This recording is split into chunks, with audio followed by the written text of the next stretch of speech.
What you know about rolling down in the deep? When your brain goes numb, you can call that mental freeze. When these people talk too much, put that shit in slow motion. Yeah, I feel like an astronaut in the ocean. Ay, what you know about rolling down in the deep? When your brain goes numb, you can call that mental freeze. When these people talk too much, put that shit in slow motion. Yeah, I feel like an astronaut in the ocean. She said that I'm. J'ai adoré l'intro, il faut le dire.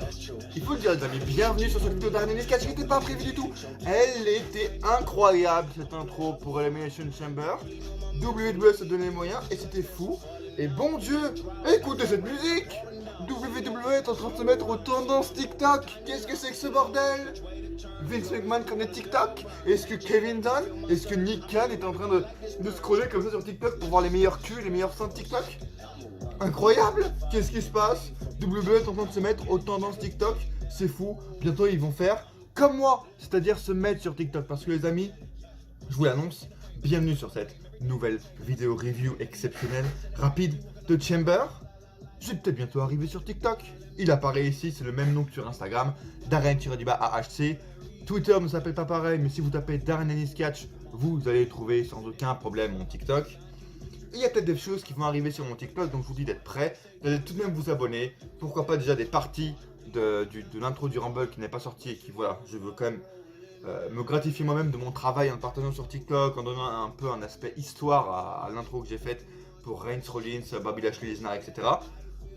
En faire sur l'histoire de la WWE, l'histoire du catch, enfin bon bref, sur nous, bref, on verra.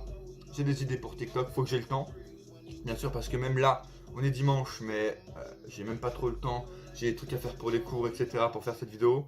Et en semaine, bien sûr, j'ai pas trop le temps de faire les vidéos. Donc j'espère que vous êtes heureux de me retrouver ici. Je vous remercie aussi de l'accueil que vous faites, de la présence que vous avez sur mes dernières vidéos. Ça me fait très plaisir. Vous étiez beaucoup.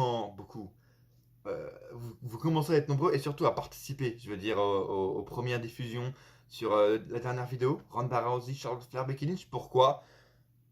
C'est une très bonne idée que Ronda Rousey affronte Charlotte Flair. Je vais pas vous vendre toutes les idées, mais c'est bien mieux que Becky Lynch. On attend une année de plus pour qu'elle affronte Ronda pour beaucoup de raisons, beaucoup d'avantages, plus que d'inconvénients pour Ronda Rousey. Je vous laisse aller voir cette vidéo, elle dure 28 minutes, mais j'ai essayé de mettre le montage un petit peu assez cool. Ça a été très long. D'ailleurs, je tiens à vous dire que cette vidéo ne sera évidemment pas plus montée que ça parce que j'ai des choses pour les cours, encore une fois, à faire aujourd'hui. Et je vais essayer de la faire assez courte. Mais voilà, likez cette vidéo si vous êtes heureux de me retrouver. Allez voir la dernière vidéo sur Ronda Rousey. On va en parler de Ronda Rousey ici sur cette vidéo parce que c'était un des points positifs. Il y en a eu de ce Chamber, de ce choix en Arabie Saoudite, et ça a été les femmes, les gars. Parce que déjà, comment dire que c'est bien plus plaisant quand un show en Arabie Saoudite, tu vois, n'est pas vendu comme le spectacle de la ville, comme attention, c'est l'animation de la ville, allez venir voir les plus beaux cirques, le plus beau cirque de la ville, attention les plus gros animaux, les plus terrifiants à la ville. Ah, Goldberg est là, il arrive, ah, il y aura Roman Reigns, ah, il y aura Hulk Hogan.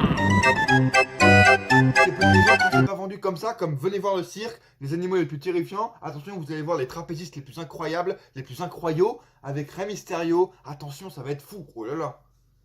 Quand c'est pas vendu comme le spectacle de la ville, ça fait plaisir. Quand c'est vendu comme un vrai pay-per-view sous le nom Elimination Chamber, et aussi quand ça ne coupe pas certaines rivalités. Là, c'était plaisant, tu vois, de voir que même si les matchs n'ont pas été terribles, ça a été logique pour Ronda, Charlotte Flair, pour Becky Lynch. Ne parlons pas des équipes, mais pour les équipes, moi, n'existent plus chez WWE, hein, c'est officiel, mais pour par exemple même le titre universel, enfin, ça va pas couper les rivalités, ce qui est assez sympathique. Et puis, quand malgré eux, ils arrivent à nous vendre un truc comme si il allait avoir ce soir-là un retour exceptionnel et l'histoire du catch qui allait être chamboulée, tu vois, avec un certain Cody Rhodes qui allait tourner heel, pour moi, tourner heel, s'il faisait son retour là chez WWE en Arabie Saoudite, pour moi c'était un heel turn mais IRL en fait. S'il arrivait en Arabie Saoudite. Mais c'était incroyable et c'est ça qui nous hypait, on va pas se le cacher. Je suis arrivé un peu plus en retard à 18h chez moi et je voulais quand même voir ce qui arrivait, tu vois. Est-ce que Cody Rhodes allait vraiment arriver? Et puis le main event, Rollins gagne, obligatoirement Cody est de retour. C'était sûr en fait, c'était sûr. Mais c'était également sûr qu'il ne allait pas arriver, évidemment que Lesnar allait tout défoncer. Bon. N'hésitez pas à vous abonner et surtout me dire dans les commentaires ce que vous avez pensé parce que, à part évidemment le main event, je vois pas mal d'avis différents sur les réseaux, des gens qui n'ont pas détesté, pas aimé non plus, qui n'ont rien pensé de spécial, qui ont trouvé que c'était bien sans plus. Moi, ce qui me choque surtout aussi, c'est que les 2 meilleurs matchs qu'on ait eu, pour moi, il n'y en a eu que 2, hein, très clairement de bons matchs, c'était des matchs féminins, tu vois. À partir de ce moment-là, on peut considérer ça comme un show surprenant. Mais déjà, bravo, voilà, encore une fois, à WWE qui a réussi à nous teaser le truc sans en parler, mais il savait très bien qu'il allait y avoir de la hype autour.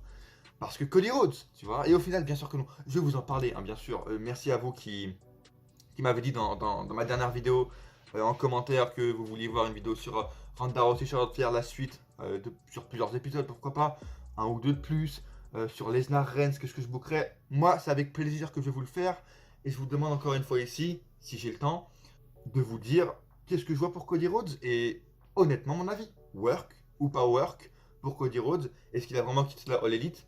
S'il a quitté, est-ce qu'il va vraiment revenir chez WWE ou est-ce qu'il a d'autres projets? Tu vois, il y a un William Regal qui a été licencié, il y a des gros mecs producteurs qui ont été licenciés, est-ce qu'il a un autre projet? Dites-moi ça dans les commentaires et si j'ai le temps, clairement je vous le tourne parce que s'il se passe quelque chose avec Cody, c'est pas avant WrestleMania, soyons honnêtes. Donc on a le temps, on a le temps. J'ai mes partiels la semaine de WrestleMania au fait, ça va être incroyable aussi. Les pronostics, je sais pas comment je vais faire, hein, parce que vraiment ça va être début avril, parfait, le début de mes partiels, donc les semaines d'avant, il faut que je réveille, il faut que je me prépare, j'aurai pas le temps. Je ne sais pas, ça va être assez drôle, tu vois, surtout avec mon ordi qui met littéralement 4 fois plus de temps que des youtubeurs normaux, tu vois. Un truc que je peux faire en 1 heure, je le fais en 4 avec mon ordi.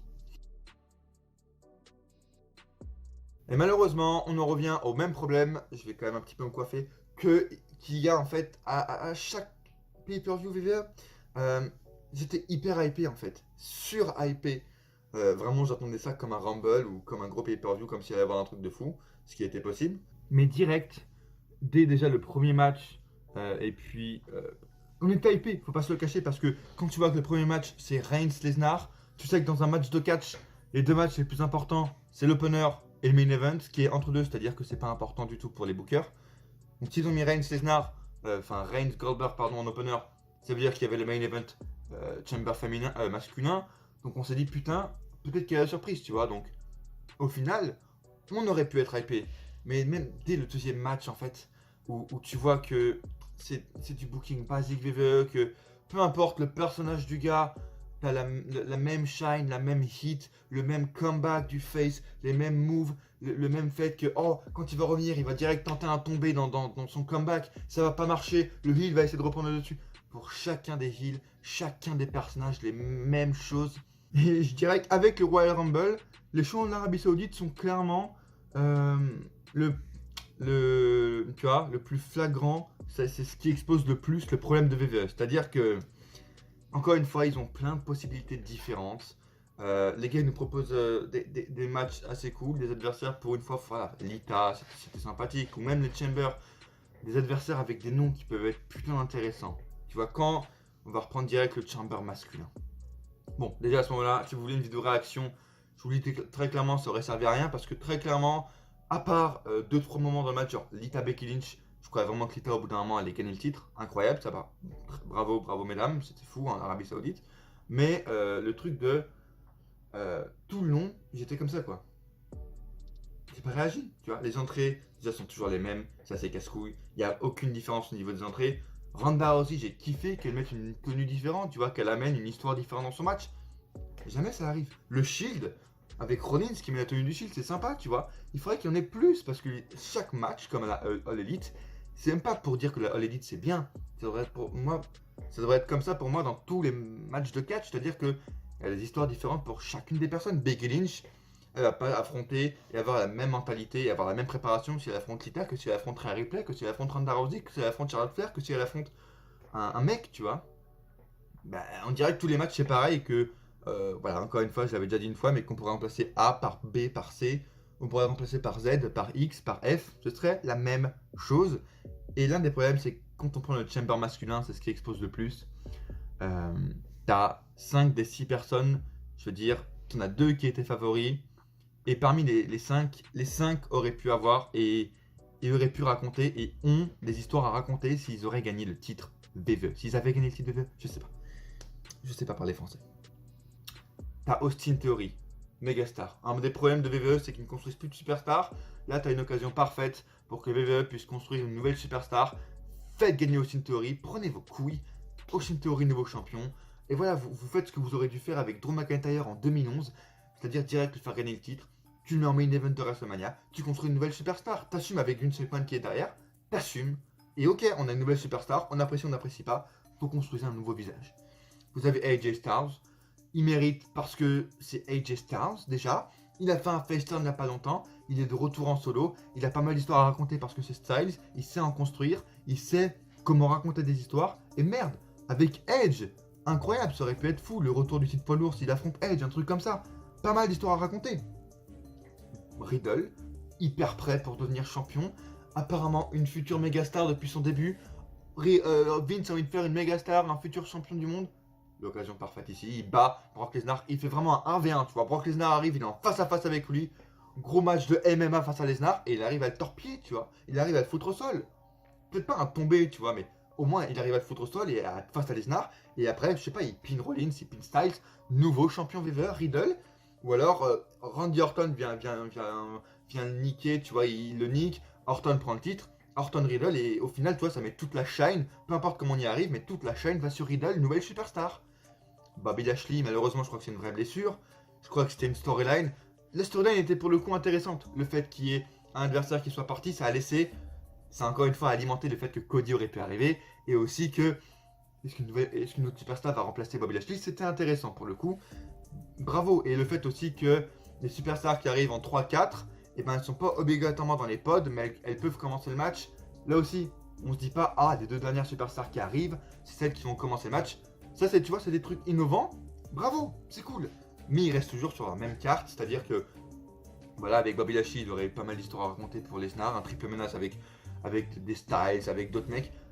Et Lashley peut raconter, il peut tenir le titre encore jusqu'à SummerSlam très facilement. Il a le charisme et le personnage pour.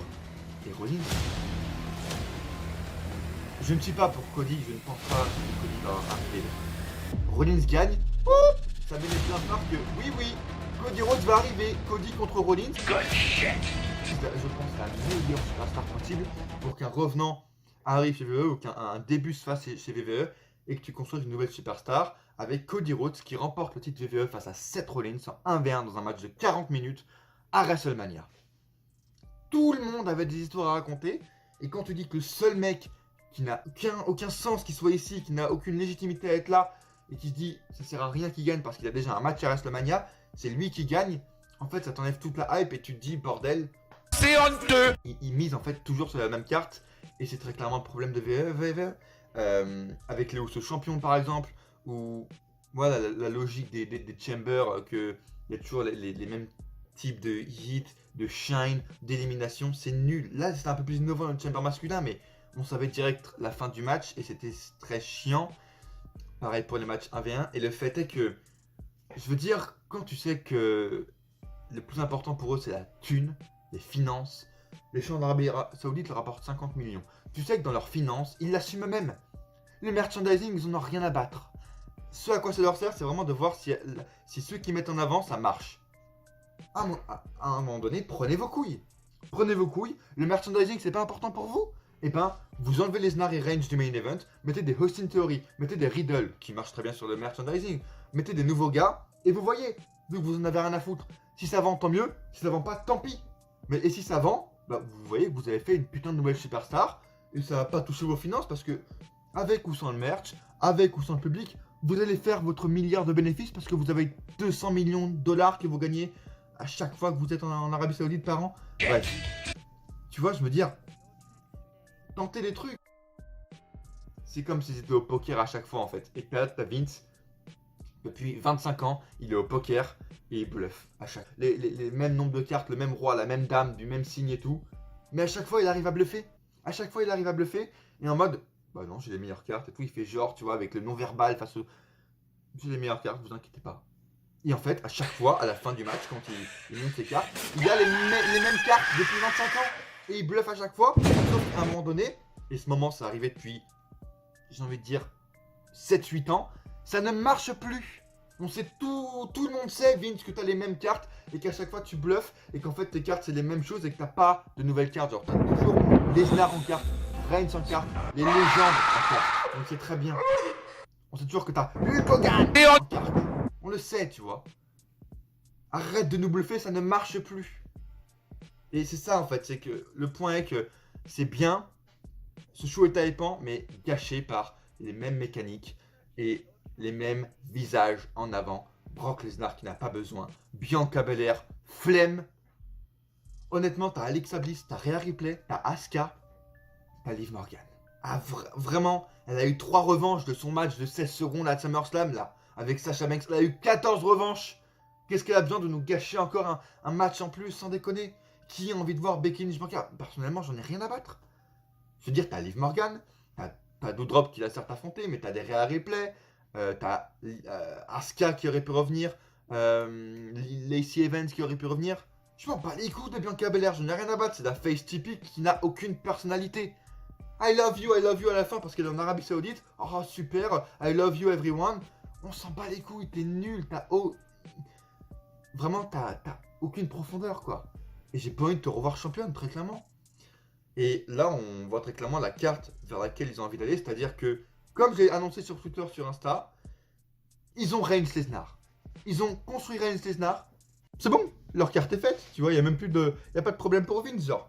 Et je dis, le reste, bah les couilles. Et comment tu veux qu'on soit hypé nous-mêmes si même eux, ils ont une vision court-termiste et non logique, en mode, bon, on va mettre Bianca Belair pour Becky Lynch. Le reste de son règne, quoi, elle l'a déjà affronté. Ouais, mais j'ai pas d'idée. De toute façon, il y a un match par équipe, j'ai fait putain. Il y a un match par équipe, ça rase. Oh, il y a un match par équipe, qu'est-ce que je vais faire? Vous n'avez pas prévenu, les gars? Ousso, encore? Non, il n'y avait pas de match. Putain, ils arrivent dans 5 minutes. Écoute, Man et Raider, c'est une attaque. Fait attaquer par les Ousso et annule le match. J'ai pas d'idée, vous m'avez pas prévenu, les gars. Voilà ce qu'il y a souci. Et pour WrestleMania, ils vont nous faire attendre jusqu'à Mania parce qu'ils n'ont pas d'idée. Pour Ousso contre War Raiders, on a déjà vu 14 points à peu près. Qui va être bon? Oui, mais non, parce qu'on va pas leur laisser la liberté de faire 25 minutes de match comme à NXT. Donc c'est bon? Non, pas du tout. Ne parlons même pas du titre intercontinental, les gars, qui va être défendu par Sami Zayn face à Johnny Knoxville. Encore une fois, on ramène les stars. Je vais faire le même problème, le même résumé que l'année dernière, c'est-à-dire que t'as pas besoin de ramener de Logan Paul pour le Miz, évidemment, qui va avoir un adversaire mystère.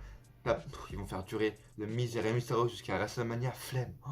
Bref, t'as pas besoin de ramener des Johnny Knoxville parce que si tu construisais des vrais stars comme Austin Theory, comme Rollins, comme Riddle, Becky, Rhea Ripley, Liv Morgan, tu n'aurais pas besoin de ça pour vendre des tickets en fait. Tu vois? Après, on a évidemment le fait que y a eu Brock Lesnar dernièrement qui a fait une interview. J'ai pas regardé, mais j'ai vu quelques extraits, tu vois. Qui a dit des choses intéressantes, notamment sur les nouvelles superstars, en gros. Du fait que le catch est un business, et c'est réel, et que même si on te met des bâtons dans les roues, tu vois, que Vince te book comme de la merde, toi-même, par les réseaux ou par ce que tu vends, tu dois arriver à vendre la chose et à mettre des culs dans des chaises. Parce que c'est ton projet, parce que c'est ton objectif, parce que c'est ta mission dans ce job qui est être catcheur. C'est-à-dire, même si tu veux être logique dans tes trucs, peu importe ce qu'on te donne, il faut que tu arrives à donner envie et à mettre des culs dans des chaises. Donc, il y a le booking, mais tu vois, j'arrive à avoir un regard objectif et de me dire, voilà, les superstars aussi doivent faire leur travail. Je vous invite à vous abonner à cette chaîne YouTube. Encore une fois, c'est le meilleur moyen avec le like de me remercier et de me soutenir si vous aimez mes vidéos.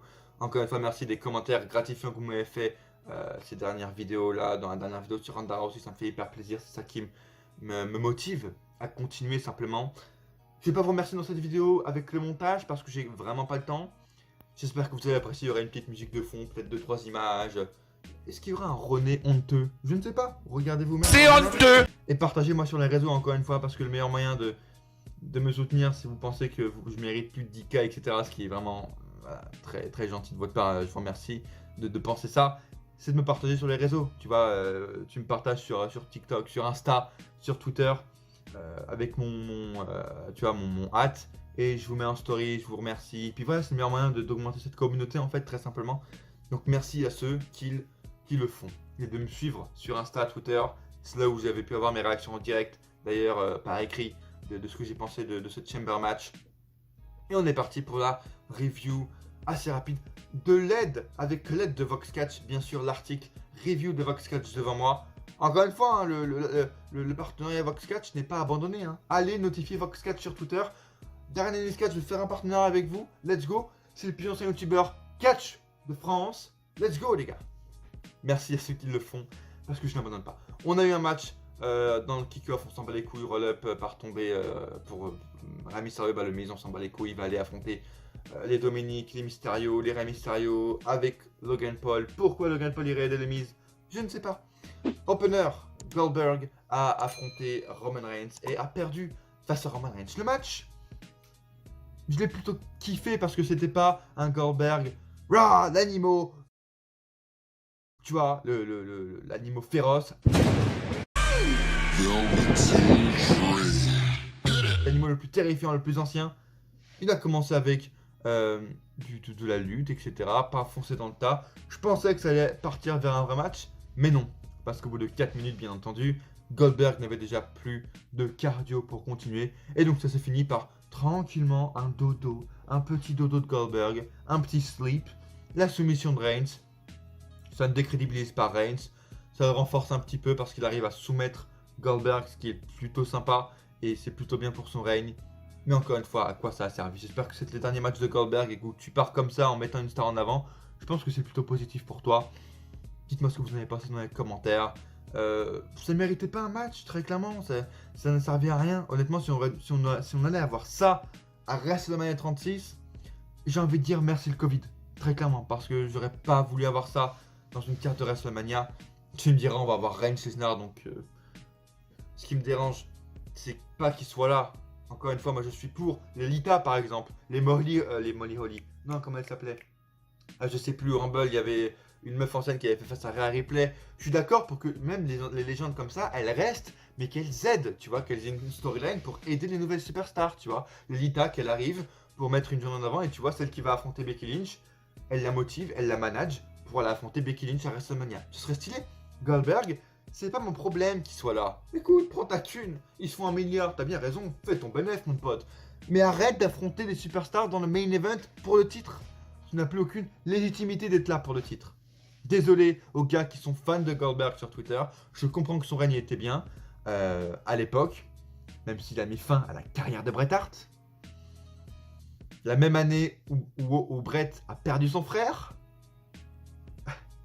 D'ailleurs, en parlant de ça, ce qui est un peu moyen également, le fait que tu as Drew McIntyre avec une épée qui veuille couper la tête de Corbin en Arabie Saoudite, c'est limite. Je t'avoue que j'aurais pas tenté à leur place. J'espère qu'ils sont vite parés parce que j'aurais pas tenté de faire couper une tête avec une épée en Arabie Saoudite. La mixité d'ailleurs, on aime beaucoup hein, la mixité en Arabie Saoudite. Écoutez, par rapport à Goldberg, j'ai rien contre lui encore une fois, j'étais hyper hypé par son retour en 2016 face à Lesnar. Et c'est son environnement parfait, j'ai envie de dire, c'est son parc, son zoo parfait pour lui parce que l'Arabie Saoudite c'est clairement son chéquier personnel. Moi j'aurais toujours le problème avec l'Arabie Saoudite, c'est-à-dire que j'aime pas et je ne m'y ferai jamais, c'est-à-dire que je pourrais jamais rentrer dedans quand tu vois que il n'y a pas de femme annonceuse, qu'il ne peut pas avoir de femme caméraman, qu'il ne peut pas avoir de femme commentatrice pour le match. Pat McAfee, quand tu vois qu'il y a la moitié des superstars qui ne peuvent pas venir, le champion intercontinental qui doit gagner son match à SmackDown et pas en pay-per-view. En pay-per-view Premium Live Event, tu vois, en live event l'Arabie Saoudite, parce que les Syriens ne sont pas acceptés, je veux dire. Les femmes également, c'est mon plus gros problème. Je n'accepte pas que les femmes doivent encore être cachées tout le long, tu vois, quand tu vois Rhea Ripley, la meuf, un peu stylée, ça faisait un peu Catwoman, ça faisait un peu BDSM aussi. BDSM Rhea Ripley.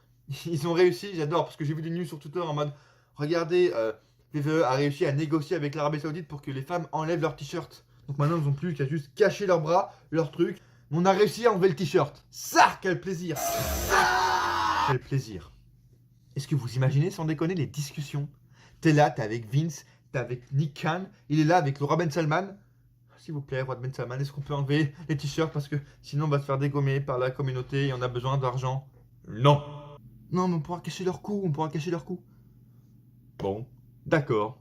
Et donc, tant qu'on sera dans ces conditions comme ça, dans des shows en Arabie Saoudite, je ne pourrai pas respecter ce genre de show et je verrai toujours ça comme un gâchis et un truc néfaste à l'entreprise. Et d'ailleurs, c'est quand même fou que des entreprises comme WWE puissent faire ce genre de choses. Bref.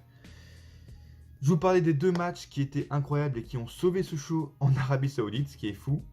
Le reste des matchs n'était pas fou. On va parler du vite fait du Chamber féminin. Encore une fois, je trouve ça assez classique. Des éliminations classiques, les gars, les meufs font leur shine. Quelques spots sympas avec Rhea Ripley, Liv Morgan et Alexa Bliss. Avec leur affrontement, j'aimerais bien voir un bien Alexa Bliss, Liv Morgan. Ça pourrait être très intéressant à WrestleMania. Sinon, le reste, Doudrop, on veut la construire comme une meuf forte. Elle est éliminée par un sunset flip de la deuxième corde. Je veux dire, c'est une chute quoi. T'es éliminé par une chute, au bout d'un moment, la crédibilité, j'en peux plus. Remettez aussi du vrai acier au sol. Parce que là, c'est beaucoup trop PG et il n'y a plus de violence en fait dans les chambers. Sinon, ça allait, c'était assez fluide, elle savait ce qu'elle faisait, il n'y avait pas trop de botch. Élimination peut-être un peu trop rapide de Rhea Ripley ou quoi. Et une victoire à la fin de Bianca Belair qui m'a beaucoup déplu parce que pourquoi pas mettre Alexa Bliss? Ça aurait été plus pertinent pour son retour. D'ailleurs, Alexa Bliss, pas trop de changements en fait. Des thérapies, elle a bien fait des thérapies avec Lady, etc. On sent toujours qu'ils ont la flemme de reconstruire son personnage. Et ils font toujours un truc en rapport avec le Fiend. Tu vois? Ça. Très clairement, le match par équipe féminin était un de mes favoris de la soirée. Et les choses, et montre et expose les choses que je voudrais voir plus chez WWE. C'est-à-dire un peu de personnalité, comme je vous l'ai dit.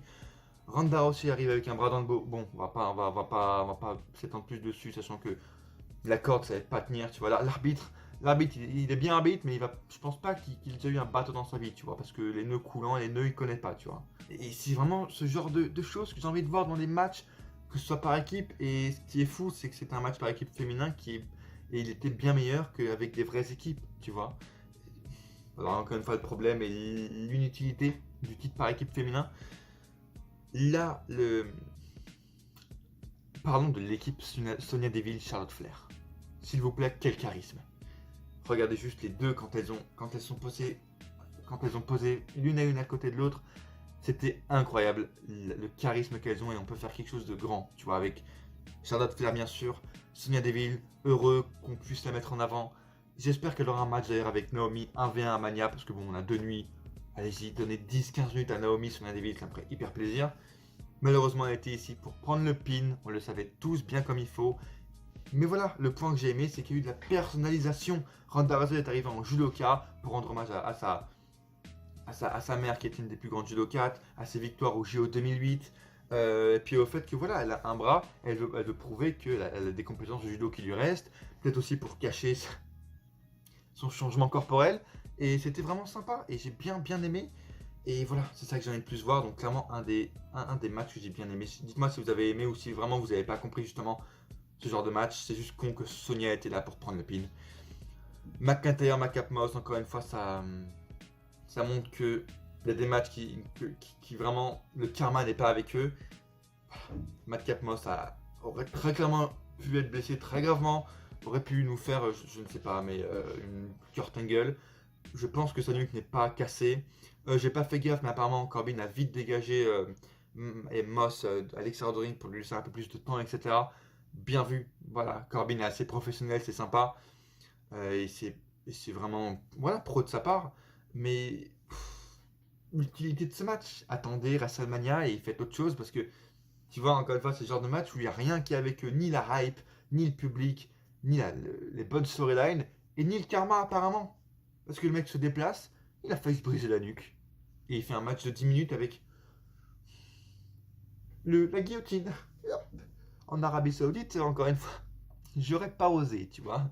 Moi, j'aurais pas osé. J'aurais presque pu dire que c'est honteux, mais je dirais good shit. Good shit quand même. Becky Lynch surpasse son idole. C'est comme ça qu'a nommé VoxCatch la review de son match. Merci encore une fois à VoxCatch pour ces articles. Incroyaux, bien sûr. Et le match était putain de sympathique. C'est clairement l'un des seuls matchs où j'ai popé. Où à la fin, t'avais tout Stuff Fate, Moonsault. J'y ai cru.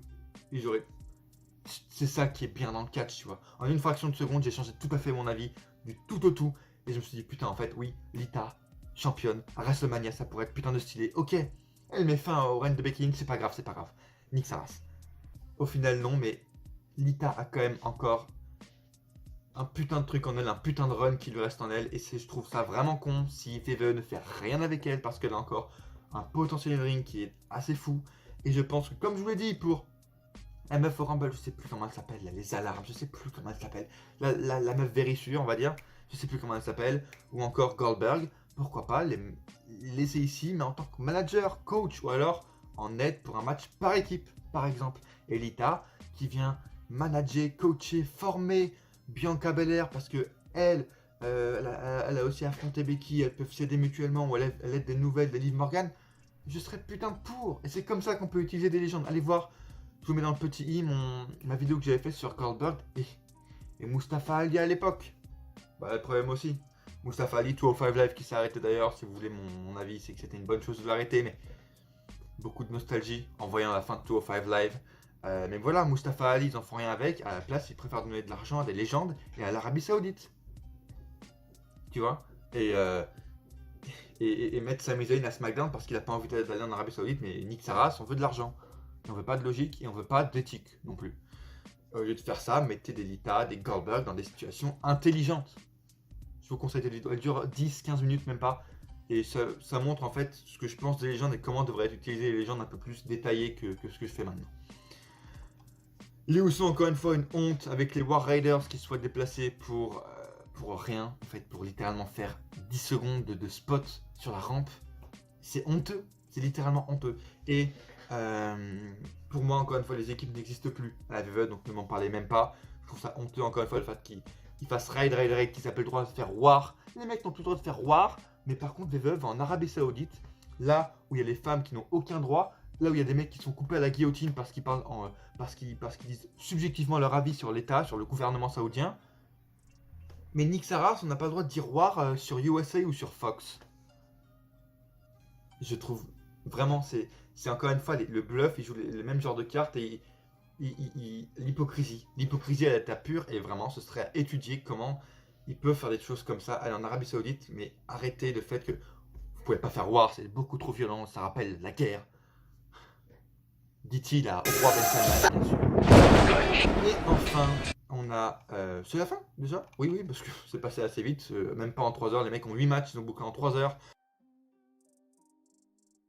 Lesnar lamine tout le monde dans l'Elimination Chamber match masculin qui était pour une fois, je dirais, original avec voilà la fin où t'as Austin Theory qui termine face à Lesnar. On aurait pu faire construire une nouvelle star par exemple, tu vois. Austin Theory, je comprends qu'il chie dessus, mais t'es face à Lesnar, seule fois de ta vie, mec, prends ta chance, affronte-le 1v1, tu vois, littéralement. Une belle storyline dans le sens où t'as Bobby Lashley qui part. Et puis voilà, on s'est dit qu'il y a une nouvelle star qui va arriver, Cody Rhodes. Même si direct, dès qu'il y a eu la storyline, Lesnar, Lashley, je veux dire, qui a été évacué, de toute façon je me suis dit que ça tournera obligatoirement autour de Lesnar et que ça va expliquer le fait que regarde, Lashley, j'ai jamais perdu face à Lesnar en 1v1, regarde encore la preuve à Chamber, j'ai pas pu t'affronter. Et c'était pour expliquer une autre revanche face à Lesnar de toute manière. Donc c'était tout tourné autour de Lesnar. Avant l'arrivée de Lesnar, t'as les mecs attendent. On a eu des spots sympas, mais à part le powerbomb à travers le plexiglas, qu'est-ce que je retiens du match? Il y a peut-être des spots, ouais, sympathiques, mais voilà, AJ et Riddle, ils ont juste un peu attendu. Ils ont fait 2-3 trucs, ils ont eu un petit peu leur shine, mais sans plus, tu vois. Alors que maintenant, Lesnar arrive, ok, il élimine tout le monde en 15 secondes, est-ce que c'est vraiment positif? Comment et Riddle va expliquer ça? Comment Rollins va expliquer? Depuis des mois, le mec, il est là. Il mérite sa chance. Il dit, je mérite ma chance, je suis le meilleur. Il se fait endormir face à Reigns, et là il se fait éteindre face à Lesnar. Comment tu veux qu'il explique ça? Littéralement, logiquement. C'est un heel. Il lui reste quoi à WrestleMania si c'est pas Cody Rhodes? Je sais pas. Austin Theory, AJ Styles. Oui, je vais affronter Edge. D'accord? Quelle légitimité t'affrontes Edge? Est-ce que vraiment on croit encore en toi? Et encore une fois, ils jouent avec les mêmes cartes, les mecs bluffent. Non, non, on met des Austin Theory, on met des Riddle. Ils ont les mêmes cartes depuis 15 ans. Et maintenant c'est mort parce qu'on arrive à voir à travers ton jeu, Vince. Ça ne marche plus. J'espère évidemment que Madcap Moss n'est pas plus grave que ça, qu'évidemment Bobby Lashley, apparemment c'est une vraie blessure, qu'il va s'en remettre, c'est con. Il va rater WrestleMania, il aurait mérité de revenir une nouvelle année en tant que champion à WrestleMania. C'est lui qui a fait tout le taf cette année, très clairement. On a eu un Biggie, mais j'ai aucun souvenir de Biggie champion. Enfin, un peu au début et à la fin, mais point quoi. Il n'y a pas eu plus que ça. Biggie, voilà encore une fois, qu'est-ce qu'il fout? Pourquoi il n'était pas dans le chamber? Biggie, les mêmes cartes, les mêmes cartes. Sauf que là, il retourne le jeu en fait. Bref, dites-moi ce que vous avez pensé de ce show. Prévisible pour une carte, prévisible, mais encore une fois, maintenant qu'ils ont Lesnar Reigns, titre contre titre, qu'est-ce qui va se passer? Est-ce qu'ils vont mettre unification des titres, ramener un nouveau titre, un peu plus apprécié par les fans, et virer ce titre bleu qui n'a aucune légitimité même face à Reigns? Je vous le dis très clairement, j'ai jamais trouvé ce titre beau et crédible. En fait, pour un champion, un titre bleu, non. Je suis désolé, ça n'a aucun sens en fait. Tu vois. Bref, c'est comme si tu mettais un titre vert par exemple, tu vois, un titre vert comme ça, pour un titre où les gens peuvent courir derrière. Aucun sens. Bref, qu'est-ce qu'ils vont faire avec? N'hésitez pas à me dire, est-ce que vous voulez voir un winner takes all à WrestleMania entre Lesnar et Reigns? Est-ce que vous voulez voir un juste champion contre champion comme les séries? Quel type de match serait le plus hypant pour vous? Dites-moi tout ça dans les commentaires. Je vous laisse liker cette vidéo si vous avez apprécié mon contenu, si vous m'appréciez, et vous abonner bien sûr, et me suivre sur tous les réseaux d'Aren-AHC, Insta, Twitter. N'hésitez pas à aller me suivre là-dessus. Et encore une fois, voilà un show prévisible qui... Il n'y avait pas de botch plus que ça, il n'y avait pas... les matchs étaient un peu type live event, tu vois, les mecs prenaient le temps à écouter le public, c'était un peu chiant. Mais ça allait, ça n'a pas coupé les rivalités. Et puis encore une fois, comme c'est vendu comme un vrai pay-per-view, et pas comme un spectacle de cirque. Venez voir Goldberg. Ça passe mieux derrière. Merci de m'avoir suivi. Merci à vous de commenter cette vidéo. Et à coup sûr, on se retrouve dans une prochaine vidéo. Putain, si on met des t-shirts ou pas. The water's getting colder, let me in your ocean swim. Out in California, I've been forced to swim. So hard to ignore you, especially when I'm smirking. Swim, world is on my shoulders, keep your body open. I'll see you at WrestleMania, bitch.